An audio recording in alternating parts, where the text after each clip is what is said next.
Me reí en la cara de mi prometido después de que lo caché poniéndome el cuerno. Mi mamá piensa que perdí la cabeza por completo. Llevaba 6 años con Beto y se suponía que nos casaríamos en 4 meses cuando todo se vino abajo. Habíamos construido toda una vida juntos, con nuestra casa, nuestro grupo de amigos compartido e incluso una cuenta bancaria conjunta para los gastos de la boda. Yo trabajaba en una agencia de marketing en el centro y Beto era entrenador personal en un gimnasio exclusivo y honestamente la pasábamos bastante bien. Mi mamá adoraba a Beto.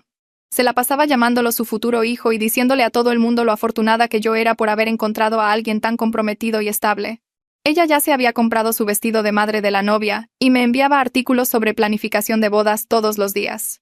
Beto siempre fue súper atento, pasaba por mí al trabajo cuando llovía, me preparaba mis batidos de proteína cada mañana y se la vivía publicando en redes lo ansioso que estaba por casarse conmigo. Pero hace 3 semanas llegué a casa temprano porque me cancelaron una junta con un cliente y encontré a Beto en nuestra cama con Mayra, de mi oficina. No era cualquier compañera de trabajo, sino la mujer que se sentaba a mi lado todos los días y que incluso me había ayudado a escoger mi vestido de novia. Estaban tan ocupados que ni siquiera me escucharon entrar hasta que ya estaba parada en el marco de la puerta. Beto saltó tratando de cubrirse mientras Mayra agarraba su ropa y corría al baño. Y fue ahí cuando empecé a reírme. No lloraba, no gritaba, solo una risa genuina y profunda que me salía de las entrañas y no paraba.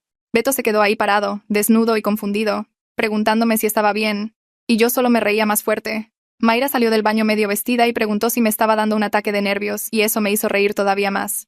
Me reí tanto que tuve que sentarme en el piso. Los dos se me quedaron viendo como si hubiera perdido la razón y honestamente las caras que ponían lo hacían aún más gracioso. Beto intentó explicar que no era lo que parecía, lo que me provocó otro ataque de risa porque, en serio, ¿qué otra cosa podría ser? Luego cambió su versión diciendo que fue un error y que simplemente pasó. Lo cual fue divertidísimo porque la maleta de Mayra se veía claramente en la esquina de la habitación. Después de unos 10 minutos de yo riéndome sin parar, ambos se vistieron y se fueron juntos, probablemente pensando que me había vuelto loca. Mi mamá me llamó una hora después porque Beto la había contactado diciendo que yo había tenido algún tipo de colapso mental y necesitaba ayuda. Ella llegó corriendo y me encontró empacando tranquilamente las cosas de Beto en cajas mientras comía comida china. Cuando le expliqué lo que había pasado, estaba horrorizada de que yo no estuviera devastada y no dejaba de preguntarme si estaba en shock. Le dije que estaba perfectamente bien y me acusó de estar en negación. El día siguiente en el trabajo fue aún mejor. Mayra reportó que estaba enferma, pero todos sabían la verdad porque Beto había intentado controlar los daños diciéndole a la gente que me había vuelto loca cuando los caché. Mis compañeros esperaban verme destruida, pero entré totalmente normal, llevé pan dulce para todos y actué como si nada hubiera pasado. Cuando me preguntaban si estaba bien, solo sonreía y decía que nunca había estado mejor. Mi jefa me llamó aparte, preocupada por mi estado mental, y le aseguré que estaba perfectamente funcional. Lo mejor de todo fue cuando Beto siguió enviando mensajes, preguntando cuándo podíamos hablar para arreglar las cosas. De verdad pensaba que todavía nos íbamos a casar. Le respondí con emojis de risa y nada más. Se presentó en mi oficina rogando discutir nuestra relación y simplemente me reí en su cara otra vez. Seguridad tuvo que escoltarlo a la salida mientras yo me despedía con la mano, todavía soltando risitas. Mi mamá organizó una intervención con mis hermanas diciendo que necesitaba terapia porque claramente estaba teniendo una crisis psicológica. Me sentaron y me dijeron que no era normal reaccionar así ante una traición. Fue entonces cuando finalmente expliqué por qué me había estado riendo. Verán. Lo que Beto no sabía era que yo había tenido dudas durante meses. Él era controlador con lo que comía, criticaba constantemente a mis amigos y me había estado presionando para que renunciara a mi trabajo después de la boda para apoyar sus sueños de ser influencer fitness. Yo había estado estresada pensando en cómo cancelar la boda sin devastar a mi mamá, que había estado planeando esto desde que yo tenía 12 años. Entonces descubrí algo más que Beto no sabía. Saqué mi celular y abrí la aplicación del banco, girando la pantalla hacia mi mamá y mis hermanas. La cuenta compartida para la boda mostraba un saldo de 60,000 pesos cuando debería haber tenido 360,000 pesos. Deslicé la pantalla por las transacciones mostrando retiros regulares durante los últimos 4 meses, cada uno etiquetado como compra de equipo o pedidos de suplementos. La cara de mi mamá pasó de confundida a impactada mientras se inclinaba para leer las fechas y los montos. Alicia me arrebató el teléfono de la mano y comenzó a revisar los estados de cuenta, apretando la mandíbula con cada transacción. Joana miró por encima de su hombro y de hecho soltó un grito ahogado cuando vio cuánto dinero faltaba. Beto había tomado 300,000 pesos sin decirme, gastándolos en aros de luz, proteína en polvo y equipo de cámara para sus cuentas de redes sociales que apenas tenían seguidores. Mi mamá se recargó en su silla pareciendo como si alguien le hubiera dado un golpe en el estómago. Alicia empezó a caminar de un lado a otro de la sala preguntando por qué no me había dado cuenta antes, y le expliqué que Beto manejaba la mayoría de los depósitos de la cuenta de la boda ya que insistía en estar involucrado en cada decisión financiera. Me había convencido de que eso mostraba que éramos un equipo y que las parejas que manejaban el dinero juntas permanecían juntas. La ironía de esa frase mientras secretamente vaciaba nuestros ahorros me dieron ganas de reír de nuevo. Joanna preguntó si los proveedores sabían que no podíamos pagarles, y le dije que había estado llamando a todos esa mañana para explicar la situación. La florista había sido comprensiva, pero necesitaba al menos la mitad del depósito para apartar la fecha, dinero que obviamente ya no teníamos. La coordinadora del salón había sido menos empática y amenazó con quedarse con todo el depósito si cancelábamos. Mi mamá finalmente habló preguntando si esto realmente estaba pasando, si su perfecto futuro hijo realmente le había robado a su propio fondo de bodas. Le mostré el recibo que había encontrado en la maleta del gimnasio de Beto por un equipo de cámara de 80,000 pesos comprado 2 semanas antes de que lo cachara siendo infiel. Alicia dejó de caminar y anunció que llamaría a su amigo abogado para ver qué opciones legales tenía yo para recuperar el dinero. Agarró su propio teléfono y se fue a la cocina, marcando antes de que alguien pudiera responder. Joanna sacó una libreta y empezó a anotar todos los proveedores que mencioné, pidiendo su información de contacto para ayudar a negociar planes de pago.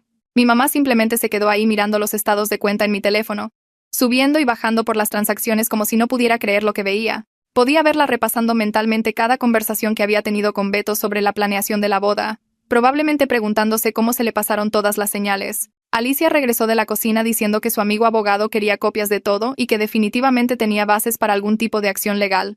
Empezó a tomar capturas de pantalla de los estados de cuenta y a pedirme que le reenviara cualquier correo o mensaje donde Beto mencionara la cuenta de la boda. Joanna llamó a la florista primero y le explicó que mi prometido se había robado el dinero de la boda, lo que hizo que la florista fuera mucho más comprensiva y estuviera dispuesta a trabajar solo con mi parte del depósito.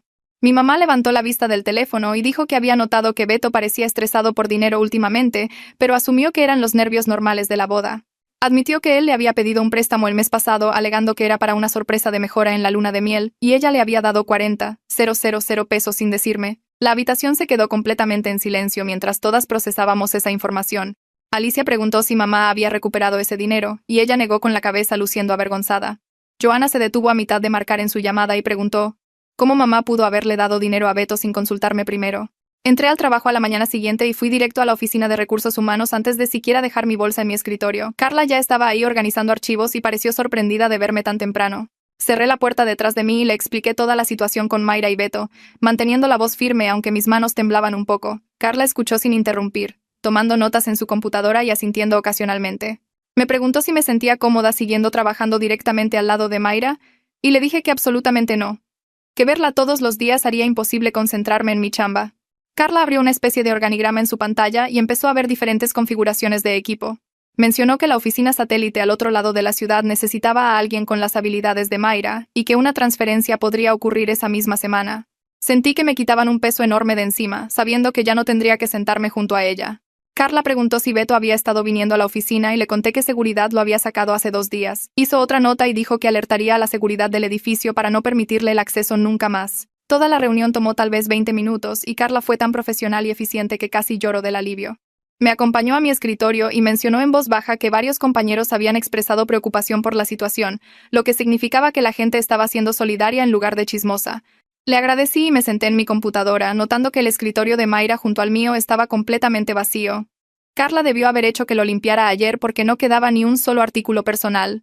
Beto apareció en mi casa esa tarde con sus 2 padres, su mamá cargando cajas vacías y su papá luciendo extremadamente incómodo. Abrí la puerta antes de que pudieran tocar, y me paré en la entrada bloqueándoles el paso. Beto inmediatamente empezó a hablar de cómo necesitábamos discutir esto racionalmente, y que yo estaba exagerando por un simple error. Su mamá intentó pasar por mi lado diciendo que solo querían recoger sus pertenencias pacíficamente.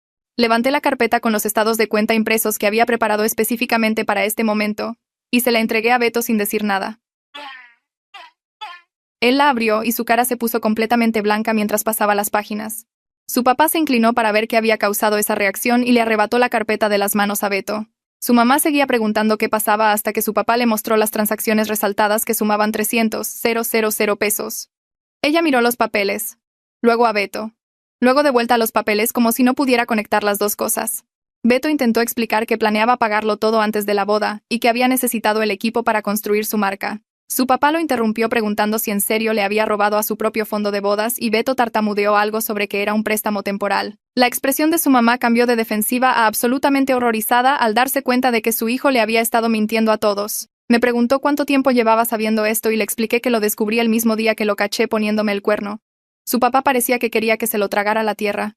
Beto intentó tocar mi brazo y di un paso atrás, diciéndole que no se acercara más. Sus padres empezaron a disculparse al mismo tiempo, hablando uno sobre el otro sobre cómo lo habían criado mejor que esto y que no podían creer lo que había hecho. Su mamá dijo que pagarían cada peso que él había robado y su papá ya estaba sacando su teléfono para checar su saldo bancario. Les dije que apreciaba la oferta, pero que todo se manejaría a través de mi abogado ahora, y le entregué al papá la tarjeta de presentación de mi abogado. Beto protestó diciendo que no necesitábamos abogados, que podíamos resolver esto nosotros mismos como adultos. Su mamá de hecho lo calló y le dijo que ya había hecho suficiente daño. Su papá preguntó qué tan rápido necesitaba que me devolvieran el dinero y le dije que lo antes posible ya que tenía proveedores amenazando con quedarse con los depósitos. Ambos asintieron y su mamá anotó la información de mi abogado en su teléfono. Señalé las cajas que habían traído y dije que Beto podía empacar sus cosas ahora mientras yo observaba. Su mamá parecía querer discutir, pero su papá agarró una caja y se la dio a Beto, diciéndole que se apurara. Beto subió a nuestra recámara y yo lo seguí, parada en la puerta mientras él sacaba ropa del closet. Seguía intentando iniciar conversaciones sobre cómo podíamos arreglar nuestra relación y yo solo lo miraba fijamente sin responder. Sus padres esperaron abajo y podía escuchar a su mamá llorando. Beto llenó 4 cajas con sus cosas y las bajó una por una, cada viaje acompañado de otro intento de hablar conmigo. En su último viaje se detuvo en las escaleras y dijo que nunca quiso lastimarme. Le dije que necesitaba estar fuera del contrato de arrendamiento para fin de mes o procedería con un desalojo legal. La siguiente semana en el trabajo se sintió completamente diferente sin Mayra sentada a mi lado. Su escritorio permaneció vacío por 2 días antes de que alguien de mantenimiento viniera y se lo llevara por completo, dándome el doble de espacio. Mis compañeros empezaron a invitarme a comer casi todos los días y me di cuenta de que había estado rechazando estas invitaciones durante meses porque a Beto no le gustaba que comiera fuera sin él. Siempre decía que la comida de restaurante era demasiado insalubre y que debía llevar las comidas que él preparaba para mí. El miércoles, 3 personas de mi equipo preguntaron si quería ir por un café y dije que sí sin siquiera pensarlo. Pasamos 1 hora en la cafetería de enfrente solo hablando de cosas random que no tenían nada que ver con el trabajo o mi compromiso roto. Uno de ellos mencionó ir por unos tragos el viernes y acepté ir, recordando cómo Beto solía enojarse si salía a beber con compañeros de trabajo. Me enviaba mensajes constantemente preguntando cuándo llegaría a casa y haciendo comentarios sobre mi consumo de alcohol. El jueves fui a comer con 2 chicas de contabilidad con las que me llevaba bien antes de que Beto empezara a monitorear mis amistades. Me preguntaron cómo estaba y parecían genuinamente felices de verme más relajada. Les mencioné lo aislada que me había sentido y ambas admitieron que habían notado cómo me alejaba durante el último año. Una de ellas dijo que había querido decir algo pero no sabía cómo sacar el tema sin parecer metiche. Hicimos planes para empezar a tener citas de almuerzo regulares y sentí una calidez en el pecho que no había experimentado en mucho tiempo. Me reuní con la organizadora de bodas el sábado por la mañana en su oficina en el centro. Ella ya se había enterado de la situación a través de la red de proveedores y tenía archivos listos con todos nuestros contratos. Esperaba sentirme triste pasando por el proceso de cancelación, pero en cambio me sentí más ligera con cada formulario que firmaba. Me explicó qué depósitos eran reembolsables y cuáles no, mostrándome el desglose en una hoja de cálculo. El salón se quedaría con la mitad de nuestro depósito, pero devolvería la otra mitad ya que estábamos cancelando con más de 90 días de anticipación. El banquetero se quedaría con todo debido a su estricta política de cancelación. La florista acordó devolver el 60% después de la llamada de Joanna explicando la situación del robo. El fotógrafo fue el más comprensivo y ofreció devolver el depósito completo menos una pequeña tarifa administrativa. Cuando todo se calculó, recuperaría alrededor del 40% de lo que yo había contribuido personalmente. La organizadora mencionó que, combinado con el pago de los padres de Beto, en realidad saldría bien financieramente. Me preguntó si estaba bien emocionalmente y le dije honestamente que me sentía aliviada más que nada. Ella sonrió y dijo que había visto muchas bodas que debieron haberse cancelado y que se alegraba de que yo lo hubiera resuelto antes de hacer un compromiso legal. Firmé los formularios finales de cancelación y salí de su oficina sintiéndome libre. Mi teléfono vibró con un mensaje de la mamá de Beto diciendo que habían transferido los 300,000 pesos completos a la cuenta de mi abogado esa mañana. Héctor me llamó a su oficina el lunes por la tarde y entré esperando alguna conversación incómoda sobre mi vida personal afectando el trabajo. En cambio, cerró la puerta y me dijo que me sentara, sacando una carpeta con el logo de un cliente importante. Me explicó que estaban expandiendo su cuenta y necesitaban a alguien para liderar el nuevo equipo del proyecto. El puesto significaría más responsabilidad, mejor paga e interacción directa con el cliente. Lo miré confundida sobre por qué me decía esto y dijo que me estaba ofreciendo el puesto. Recordé a Beto presionándome para rechazar una oportunidad similar hace 6 meses diciendo que quitaría demasiado tiempo de la planeación de la boda y nuestra futura familia. Me había convencido de que ser ambiciosa era egoísta cuando debería estar enfocándome en construir nuestra vida juntos. De hecho, había retirado mi nombre de la consideración y vi a alguien más obtener el ascenso. Héctor estaba observando mi cara y preguntó si estaba interesada. Dije que sí inmediatamente sin siquiera pensarlo. Sonrió y dijo que esperaba que lo aceptara, que yo había sido su primera opción hace meses también. Le pregunté por qué me lo ofrecía ahora y admitió que había notado que últimamente parecía más yo misma. Sacó los detalles del proyecto y comenzó a explicar el cronograma y las expectativas. El trabajo sería desafiante y requeriría algunas noches tarde, pero me sentí emocionada en lugar de estresada. Me di cuenta de cuánto me había estado frenando para apoyar los sueños de influencer de Beto que nunca iban a suceder. Mi teléfono comenzó a vibrar constantemente esa noche con mensajes de Beto. Los mensajes habían cambiado de disculpas a enojo, acusándome de arruinar su reputación y hacer imposible que consiguiera clientes en el gimnasio. Decía que la gente estaba haciendo preguntas sobre por qué se canceló la boda y que mi versión de los hechos lo hacía quedar mal. Tomé captura de pantalla de cada mensaje y los reenvié al correo de mi abogado. Envió otro mensaje diciendo que estaba destruyendo sus perspectivas de carrera y que nunca podría construir su marca ahora. Tomé capturas de eso también. Llamó 3 veces seguidas y dejé que se fuera al buzón de voz cada vez, guardando las grabaciones donde me gritaba que yo era vengativa y cruel. Su último mensaje decía que me arrepentiría de tratarlo así y que se aseguraría de que todos supieran qué tipo de persona era yo realmente. Le envié todo a mi abogado y luego bloqueé su número por completo. El silencio después de bloquearlo se sintió increíble, como cortar una fuente de estrés constante que no había reconocido del todo. Lo bloqueé en todas las redes sociales también, sin siquiera tener curiosidad sobre lo que pudiera estar publicando.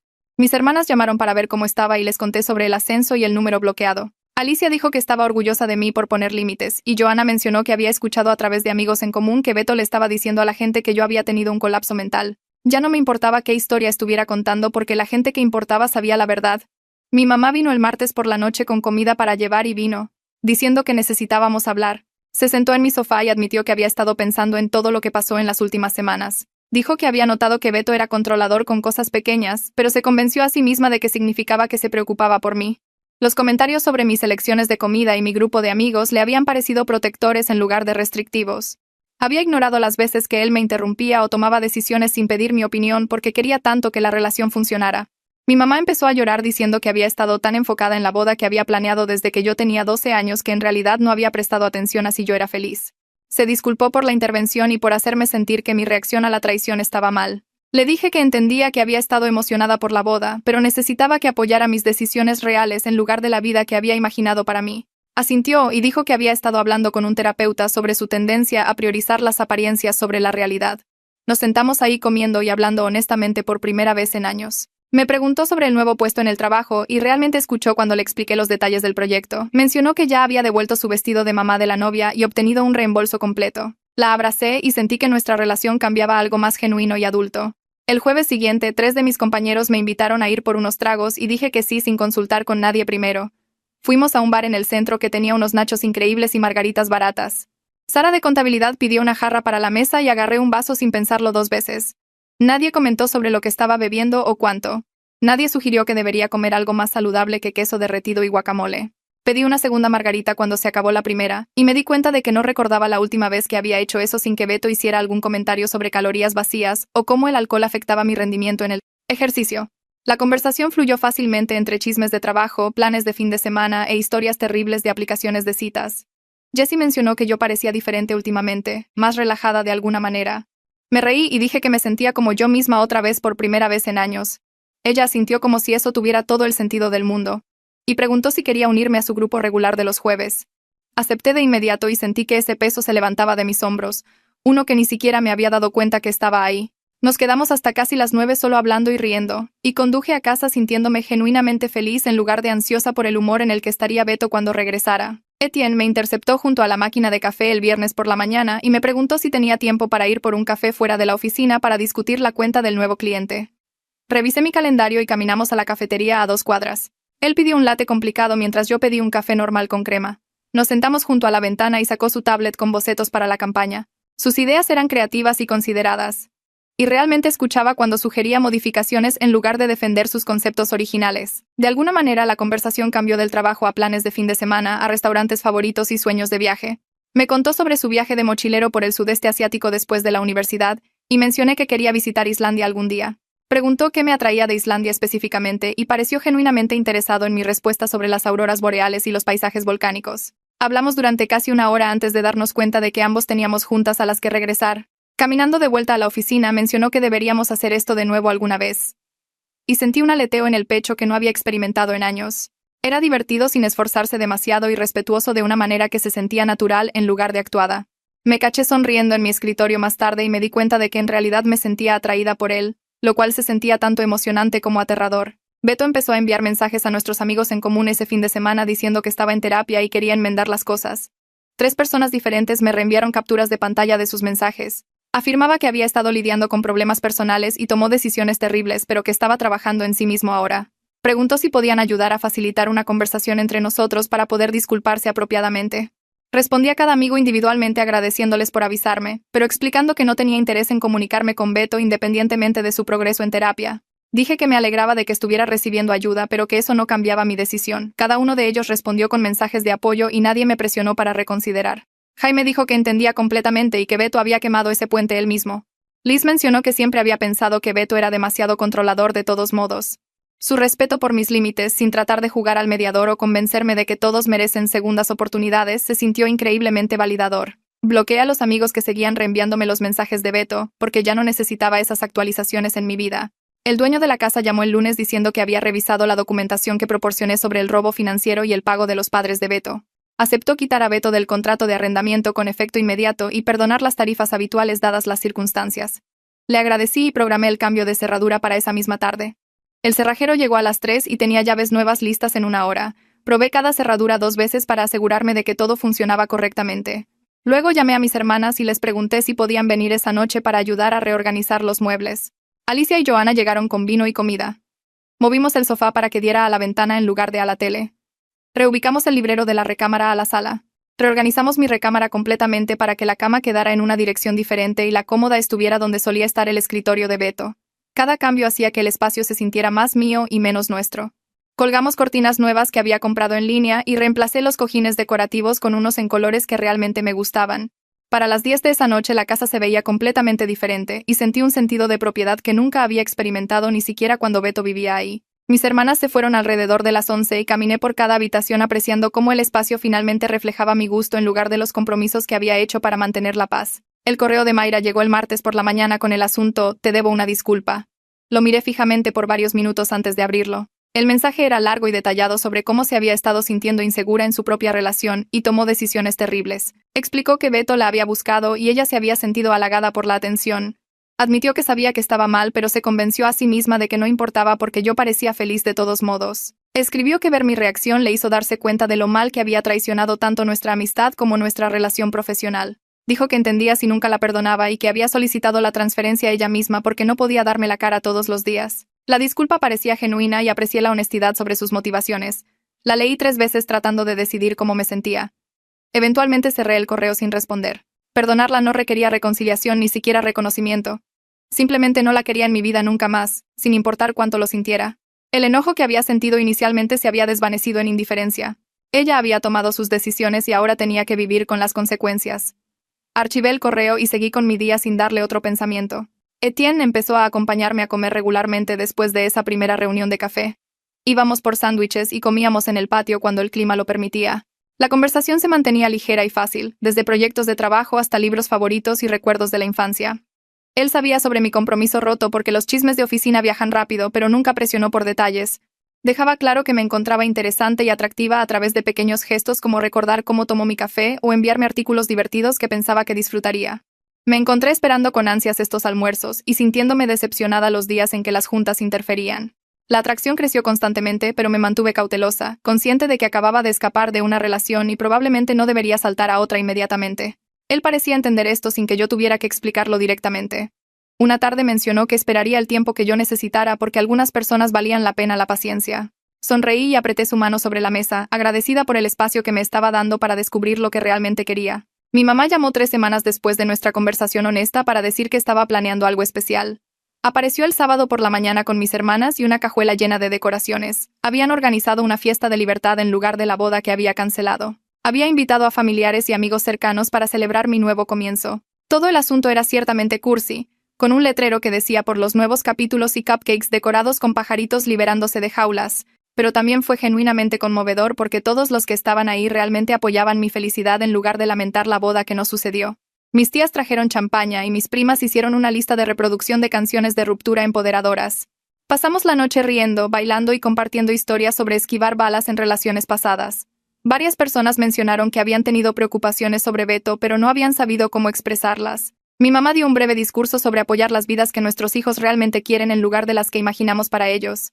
La abracé después con lágrimas en los ojos, agradecida de que finalmente me hubiera escuchado. La fiesta duró hasta casi la medianoche y me fui a la cama exhausta pero genuinamente contenta. 3 meses después de cachar a Beto con Mayra, estaba prosperando genuinamente en el trabajo. La cuenta del nuevo cliente había superado cada proyección que habíamos establecido. La campaña que había desarrollado con el equipo creativo de Etienne se había vuelto viral exactamente de la manera que esperábamos. Nuestro cliente estaba tan complacido que ya habían firmado un contrato extendido. Héctor me llamó a su oficina un miércoles por la tarde y asumí que era solo otra revisión del proyecto. En cambio, cerró la puerta y mencionó que se abriría un puesto de director senior de marketing el próximo trimestre. Dijo que estaba impresionado con mi trabajo en la cuenta y quería saber si estaría interesada en aplicar. Sentí una oleada de emoción e inmediatamente dije que sí. Él sonrió y sacó la descripción del trabajo para explicarme las responsabilidades y expectativas. El rol significaría más autonomía, un aumento significativo y la oportunidad de liderar mi propio equipo. Me di cuenta de que el plan de Beto de que yo renunciara después de la boda habría descarrilado por completo una carrera que realmente amaba. Caminando de regreso a mi escritorio me sentí agradecida por cada elección que había hecho desde esa tarde en que llegué a casa temprano y los encontré juntos. Me encontré a Beto en la cafetería cerca de mi oficina la semana siguiente. Estaba parado en la fila delante de mí luciendo exhausto y derrotado. Su ropa de gimnasio estaba gastada y había perdido la apariencia pulida que solía mantener tan cuidadosamente. Se giró y me vio, y su cara pasó por varias emociones antes de asentarse en algo parecido a la vergüenza. Se salió de la fila y preguntó si podíamos hablar un minuto.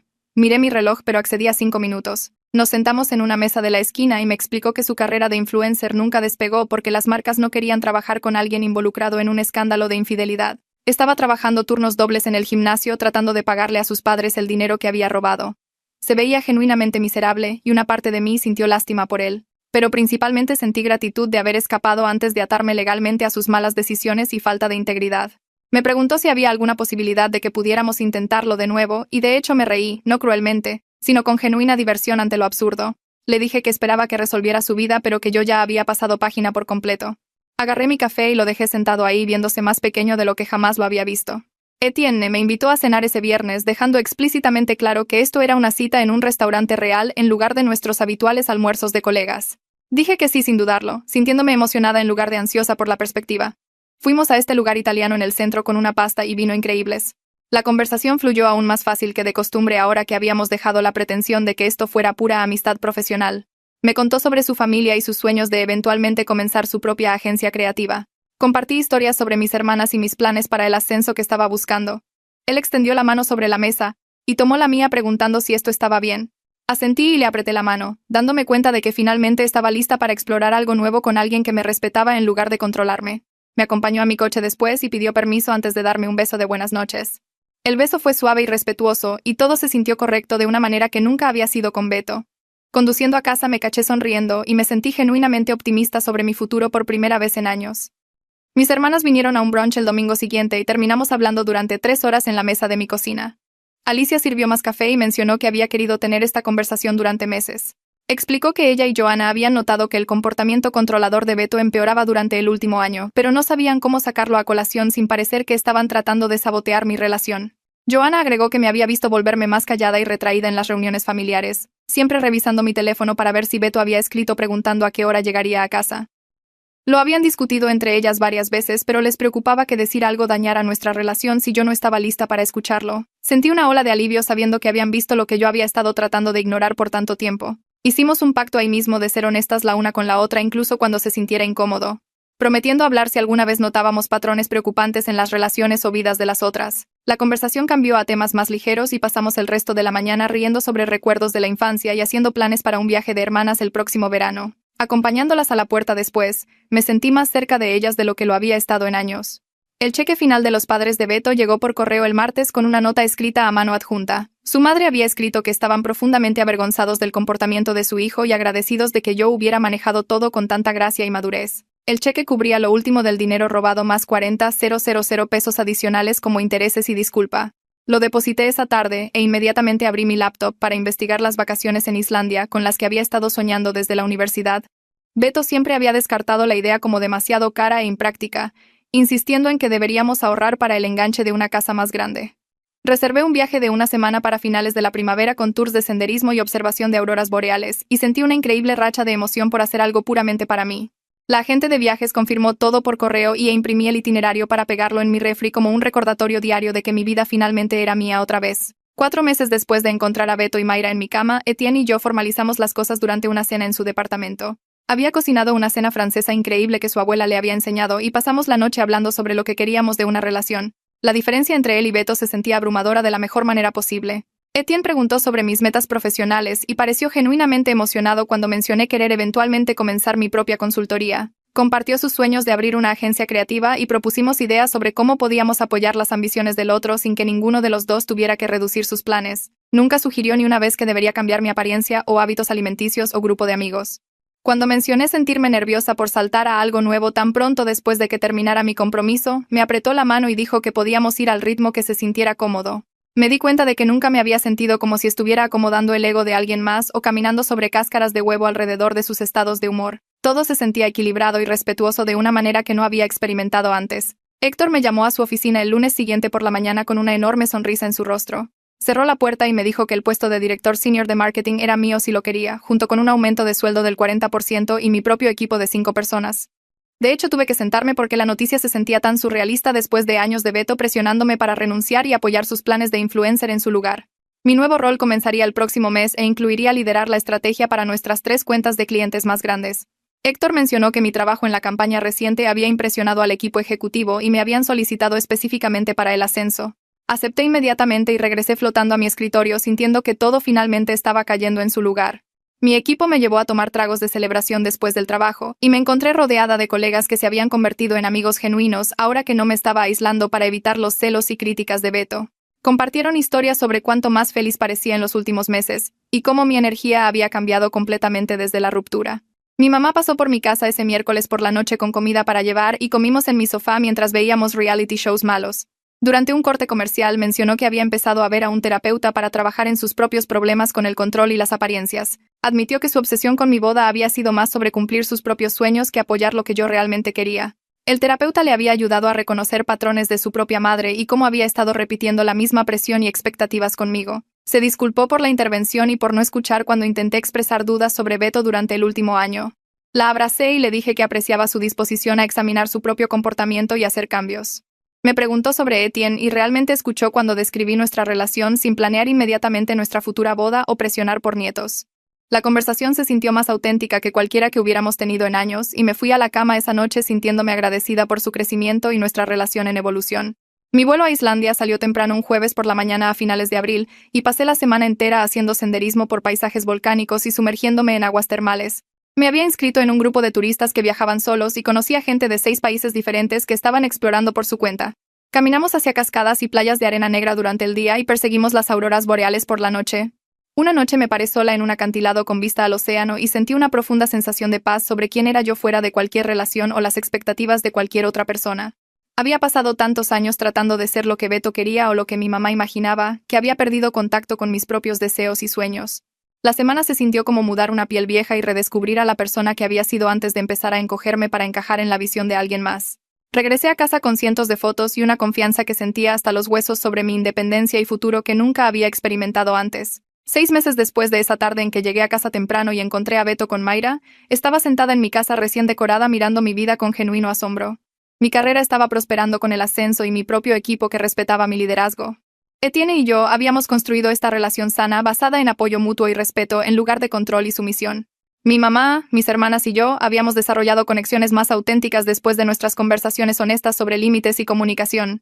Había tomado las vacaciones sola con las que había soñado durante años y regresé sintiéndome completamente segura de quién era por mi cuenta. Ese momento de risa incontrolable cuando los caché juntos no había sido un colapso como todos pensaban. Había sido el sonido del alivio y la libertad rompiendo años de dudas reprimidas y resentimiento creciente. Estaba agradecida cada día de haber confiado en mis instintos y haberme alejado de una vida que habría sofocado lentamente todo lo auténtico en mí. Beto en realidad me había hecho el favor más grande al dejarse atrapar porque me dio la salida que había tenido demasiado miedo de tomar por mí misma.